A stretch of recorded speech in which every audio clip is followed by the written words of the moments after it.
আচ্ছা, একটা কথা বলুন তো আমাকে, আপনার কি সব সময় অ্যাংজাইটি হয়? ছোট ব্যাপারে, সব ব্যাপারে অ্যাংজাইটি? আপনি চান না এরকম ফিল করতে, এইভাবে রিয়্যাক্ট করতে, কিন্তু তাও হয়। আপনি হয়তো বেরোতে চাইছেন ওখান থেকে, কিন্তু বুঝতে পারছেন না যে কিভাবে বেরোবেন। রাস্তাটা হয়তো খুঁজে পাচ্ছেন না, তাই তো? তাহলে বলি, আমারও কিন্তু একদিন এরকম হয়েছিল।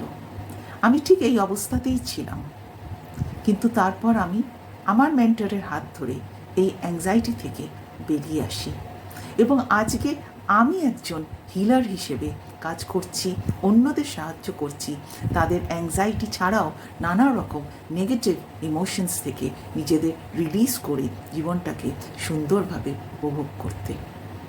তাহলে আপনি কেন দেরি করছেন? শুধুমাত্র একটু গাইডেন্সের দরকার, এবং তারপরেই কিন্তু আপনি এই অ্যাংজাইটি মুক্ত হতে পারবেন এবং নিজের জন্যে একটা সুন্দর ম্যাজিক্যাল জীবন গড়ে তুলতে পারবেন। তাহলে আর দেরি নয়, নিজেকে হিল করুন, অ্যাংজাইটি রিলিজ করুন আর আনন্দে থাকুন। Thank you.